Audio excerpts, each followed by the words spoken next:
नमस्कार दोस्तों, आप सभी का स्वागत है अपने चैनल दीपू क्लासेस में। और जैसे कि आज तारीख है 11 जून, तो हम लेकर आए हैं आपके लिए यहाँ पे 11 जून से जितनी भी करंट अफेयर बन के आ सकती है, या कहा जाए आज की करंट अफेयर से जितने भी क्वेश्चन आपके एग्जाम में, कॉम्पिटिटिव एग्जाम में आ सकते हैं, वो सब यहाँ पे डिस्कस किए जाएंगे। उससे रिलेटेड जितनी भी जानकारी हम आपको दे सकते हैं वो यहाँ पे दी जाएगी, ताकि अगर प्रश्न में या कहा जाए आपके एग्जाम में कोई भी क्वेश्चन फंसता है तो आप उसे सरलता से कर सकें। साथ ही साथ इस वीडियो के डिस्क्रिप्शन में आपको टेलीग्राम का लिंक भी मिल जाएगा, जहां पे हमारी लाइव क्लासेस होती हैं, लाइव क्विज होती हैं, तो आप उसको भी पार्टिसिपेट कर सकते हैं।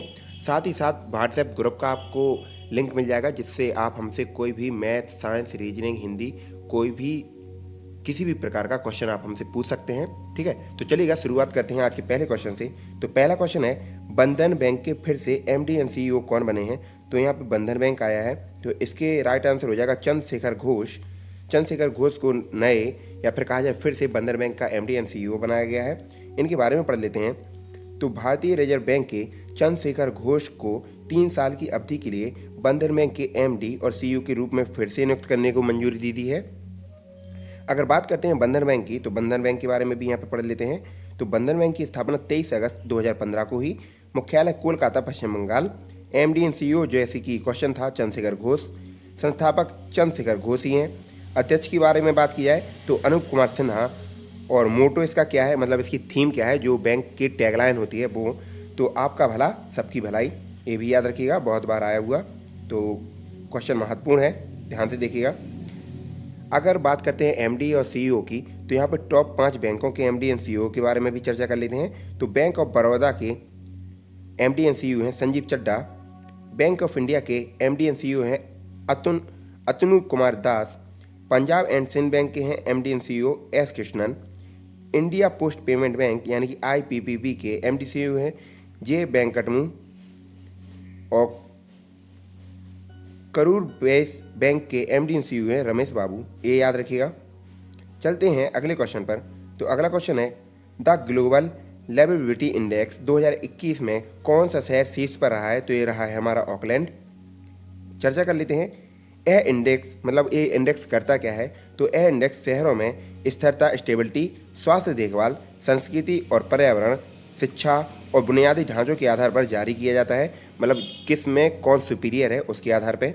इस इंडेक्स के अनुसार दुनिया भर में सबसे अधिक रहने लायक शहर, मतलब जिसमें प्रदूषण कम हो, शिक्षा का स्तर अच्छा हो, स्टेबिलिटी अच्छी हो, तो न्यूजीलैंड के ऑकलैंड शीर्ष पर रहा। तो ग्लोबल लिवेबिलिटी इंडेक्स पर टॉप 3 शहरों के बारे में बात कर लेते हैं। कभी कभार ऐसा पूछा जाता है कि दूसरे नंबर पर कौन सा है, तीसरे पर कौन सा है। तो ऑकलैंड न्यूजीलैंड का है जो पहले नंबर पर है। ओसाका जो कि जापान का है, दूसरे नंबर पर है। और एडिलेड ऑस्ट्रेलिया का है, ये तीसरे नंबर पर है। तो तीनों याद रखिएगा रैंकिंग के आधार पर। कहा जाए जारी कौन करता है, तो द ग्लोबल लिवेबिलिटी इंडेक्स 2021 को इकोनॉमिक्स इंटेलिजेंस यूनिट, मतलब EIU जारी करता है। चलते हैं टॉप 5 इंडेक्स पर। तो टॉप 5 इंडेक्स की भी यहाँ पे चर्चा कर लेते हैं। तो विश्व प्रेस स्वतंत्रता सूचकांक 2021 में कौन सा देश शीर्ष पर रहा? तो ये नॉर्वे रहा है। अगर भारत की स्थिति देखा जाए तो ये भी इंपॉर्टेंट हो जाता है। तो भारत इस इंडेक्स में 142वें पायदान पर है। ग्लोबल फायर पावर इंडेक्स 2021 में कौन सा देश शीर्ष पर रहा है? तो ये अमेरिका। भारत की स्थिति कौन सी है? चौथे नंबर पर है। चार्टलर गुड गवर्नमेंट इंडेक्स 2021 में कौन सा देश शीर्ष पर रहा? तो फिनलैंड रहा शीर्ष पर। अगर बात की जाए भारत की स्थिति, तो ये भारत रहा है 49वें नंबर पर।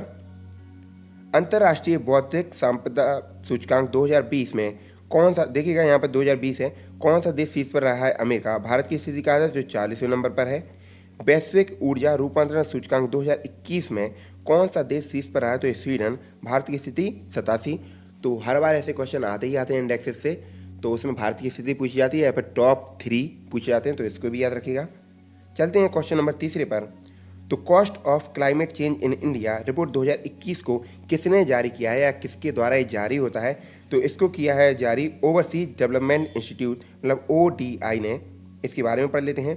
तो लंदन बेस्ड वैश्विक think tank overseas development institute ने cost of climate change in India नामक अपनी रिपोर्ट प्रकाशित की है। और इस रिपोर्ट में भारत में जलवायु से संबंधित जोखिमों की आर्थिक लागत और बढ़ती असमानता और गरीबी की संभावना का विश्लेषण किया जाएगा। मतलब जो कि जलवायु से हो रहे परिवर्तन, उससे जो आर्थिक लागत है, जो जोखिम हो रहा है, उसके लिए जो आर्थिक लागत का बजट वो, और बढ़ती असमानता और गरीबी की संभावना का विश्लेषण किया जाएगा। इस रिपोर्ट के अनुसार जलवायु परिवर्तन का असर पूरे भारत की अर्थव्यवस्था पर पड़ेगा। मतलब जो जलवायु परिवर्तन है इसका पूरा असर पूरे मतलब कहा जाए संपूर्ण राष्ट्र पर पड़ेगा। इस रिपोर्ट के अनुसार अगर तापमान 2 डिग्री सेल्सियस तक भी सीमित रह जाए तो भी भारत को सालाना 6% जीडीपी का नुकसान होगा। अगर कहा जाए 2% भी, मतलब 2 डिग्री भी, ठीक है। और यदि वैश्विक तापमान को 3 डिग्री सेल्सियस तक सीमित रखा जाए तो यह बढ़कर कितना हो जाएगा, 13.4%। देख रहे हैं, मतलब 6 से सीधा सीधा 1 डिग्री पर 13.4% हो रहा है, ठीक है। तो ये काफ़ी विषय है, मतलब चिंतापूर्ण विषय है। 2021 में जारी की गई रिपोर्टों के बारे में चर्चा कर लेते हैं। तो किस संगठन ने विश्व आर्थिक आउटलेट रिपोर्ट 2021 को जारी किया है? तो ये आर्थिक मुद्रा कोष मतलब इंटरनेशनल मनी फंड या IMF के द्वारा। वैश्विक खाद्य नीति रिपोर्ट 2021 किसके द्वारा जारी होती है? तो अंतर्राष्ट्रीय खाद्य नीति अनुसंधान संस्थान IFPRI द्वारा। किस देश ने चीन और पाकिस्तान के साथ भारत के बढ़ते तनाव पर ग्लोबल ट्रेंडेंस रिपोर्ट जारी किया है? तो ये अमेरिका ने किया है। स्टेट ऑफ वर्ल्ड पॉपुलेशन 2021 किसके द्वारा? तो United nation population fund. Future of talent report किसने जारी की है? तो ये लाइगेंडर ने किया है, ये भी याद रखिएगा। अगला क्वेश्चन आपके लिए, विश्व बैंक ने वित्त वर्ष 2021-22 में भारत की जीडीपी वृद्धि दर कितने प्रतिशत रहने का अनुमान लगाया है?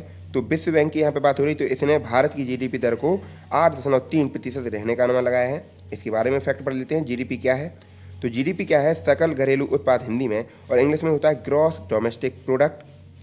किसी निश्चित चालू वर्ष में किसी राष्ट्र द्वारा उत्पादित समस्त वस्तुओं व सेवाओं के कुल मूल्य का सकल घरेलू उत्पाद कहते हैं, मतलब कुल मूल्य को सकल घरेलू उत्पाद कहते हैं। विश्व बैंक 2021-22 में भारत का जीडीपी को 8.3% से 7.5%, मतलब इन दोनों के बीच में रहने का अनुमान लगाया है। मतलब अगर 21 और 22 की बात की जाए तो 8.3 हो जाएगा, लेकिन अगर 22-23 की बात की जाए तो 7.5। इसलिए दोनों फैक्ट इंपॉर्टेंट हैं, याद रखिएगा। जारी कौन करता है? IMF, ये भी याद रखिएगा। अगर वर्ल्ड बैंक की IMF की बात करें तो इसकी स्थापना हुई थी जुलाई 1944। मुख्यालय है वाशिंगटन DC और अध्यक्ष हैं David Malpass. MD and CEO की बात करें तो असुलाकांत। अगले क्वेश्चन पर मूव ऑन करते हैं। क्वेश्चन नंबर 5, भारत और किस देश की नौसेना के बीच समन्वित गश्त अभ्यास कॉरपेट शुरू किया गया? तो ये बताना है कि भारत और किस देश की नौसेना के बीच। तो ये थाईलैंड की नौसेना और भारत की नौसेना के बीच में हुआ है कॉरपेट नामक अभ्यास। बात करते हैं फैक्ट की, तो ये देख लीजिए, भारत और थाईलैंड की नौसेनाओं ने हिंद महासागर क्षेत्र में चीन की बढ़ती मौजूदगी को लेकर चिंता की पृष्ठभूमि में अंडमान सागर में 3 दिन का संभावित निगरानी प्रयास शुरू किया है, जिसका नाम क्या है, जो आपको बता दिया गया है, कॉरपेट। भारतीय नौसेना की अपतटीय गश्ती जहाज INS सरयू और थाईलैंड का जहाज किरीबी, तो दोनों की याद रखिएगा कि मतलब दोनों में पार्टिसिपेट किसने किया है? तो INS सरयू और थाईलैंड का कौन है? किराबी। दोनों नौसेनाओं के डोनियर समुद्री गश्ती विमान के साथ भारत थाईलैंड समावेश निगरानी Indo Thai CORPAT Indian Thailand coordination patrol के 31वें संस्करण, मतलब कहा जाए कौन से नंबर का हुआ है? तो हुआ है 31वें। उद्देश्य क्या रहेगा? उद्देश्य ये रहेगा, इस अभ्यास का उद्देश्य दोनों देशों की नौसेनाओं के बीच आपसी सहयोग, सैन्य शक्ति का प्रदर्शन करना, ताकि युद्ध जैसी स्थिति से आसानी से निपटा जा सके, ठीक है। अगर यहाँ पर थाईलैंड की बात करते हैं तो थाईलैंड के बारे में फैक्ट पढ़ लीजिए।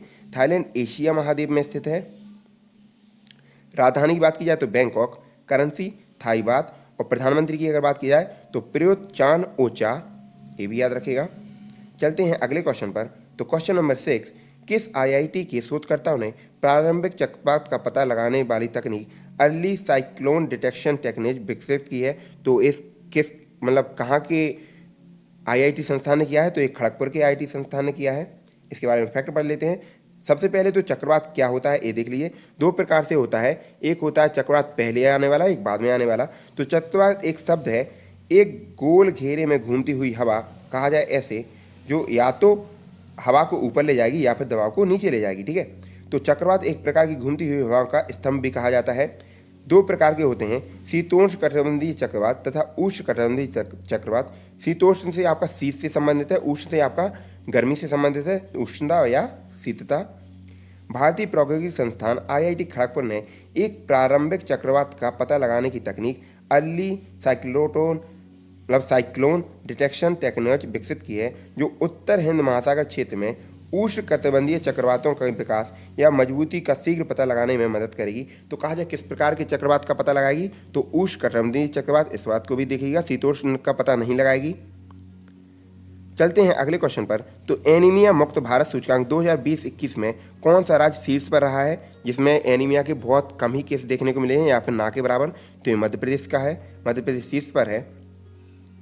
एनीमिया का अर्थ देख लीजिए, शरीर में खून की कमी, और यह तब होता है जब शरीर में लाल रक्त कणिकाओं यानी कि आरबीसी रेड ब्लड सेल या कोशिकाओं के नष्ट होने की दर उनके निर्माण की दर से अधिक होने लगती है। जैसे कि मान लो निर्माण हो रही हो 10 और नष्ट होने लगे 15, तो माइनस में जाएगा ना, ठीक है, तो ये एनीमिया होता है।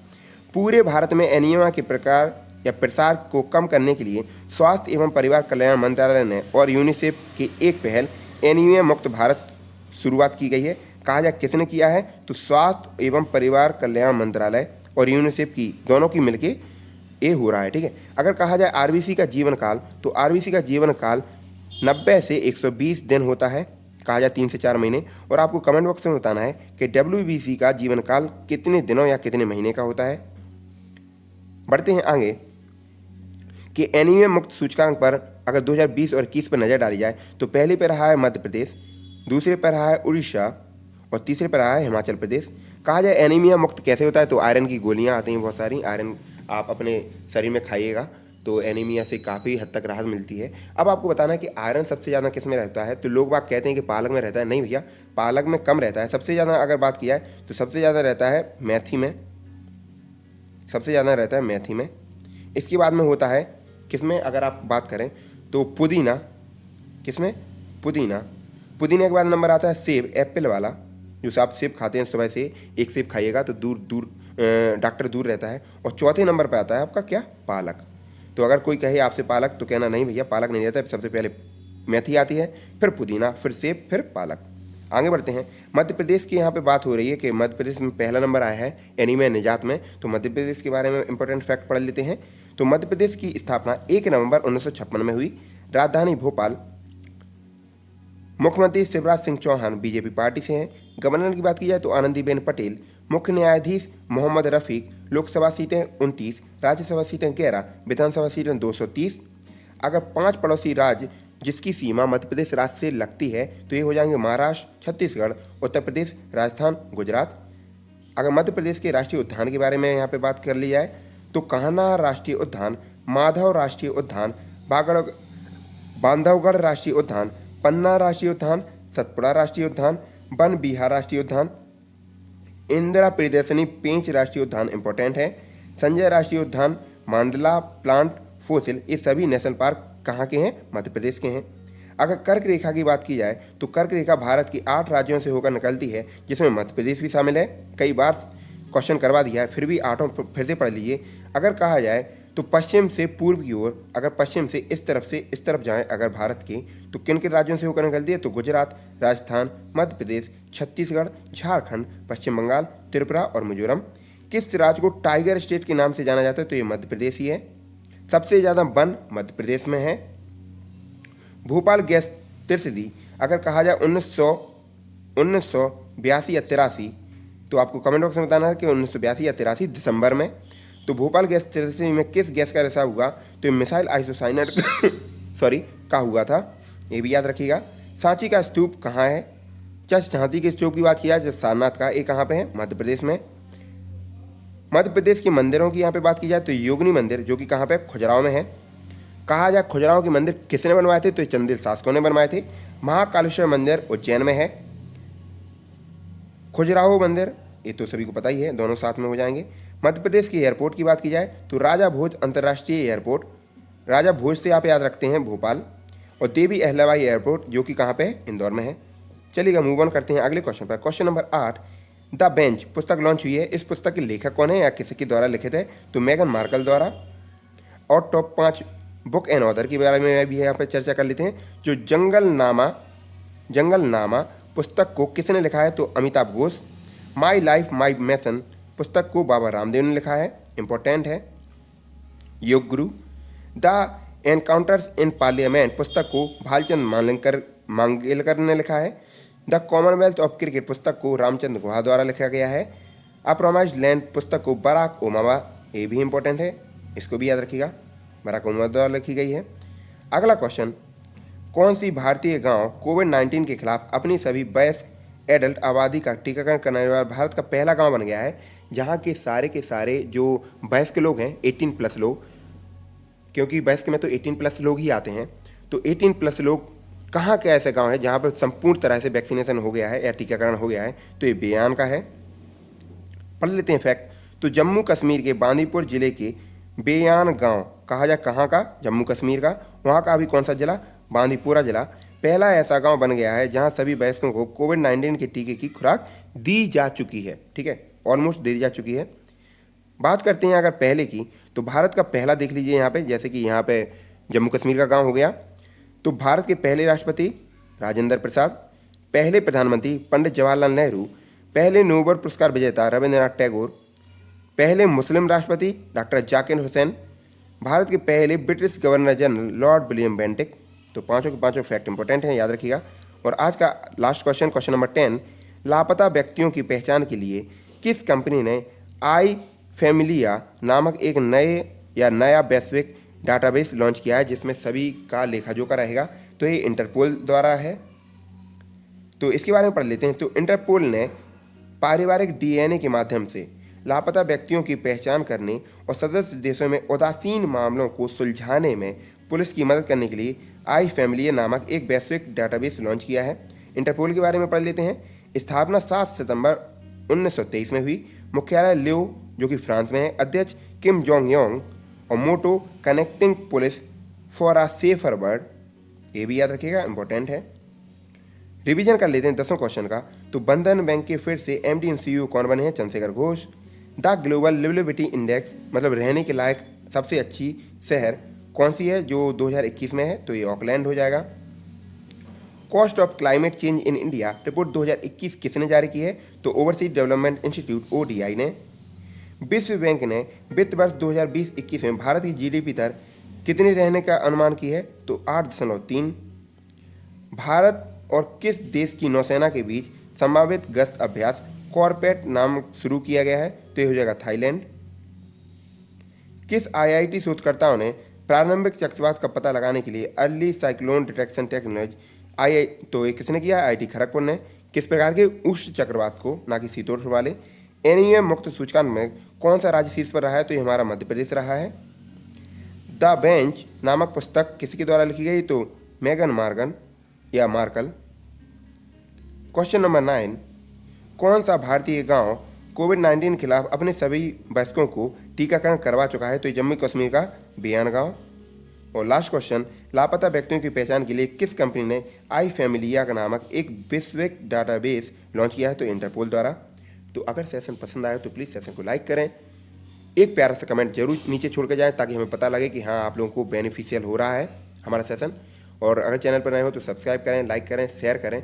और टेलीग्राम का लिंक, व्हाट्सएप का लिंक आपको डिस्क्रिप्शन बॉक्स में मिल जाएगा, आप वहाँ से जुड़ सकते हैं, लाइव क्विज में पार्टिसिपेट कर सकते हैं। और कोई भी किसी को क्वेरी हो तो हमें व्हाट्सएप पे भी कर सकता है। ऐसे ही हंसते रहें, मुस्कुराते रहें, पढ़ते रहें। बाय बाय, टेक केयर, जय हिंद। मिलते हैं नेक्स्ट सेशन में, तब तक के लिए धन्यवाद।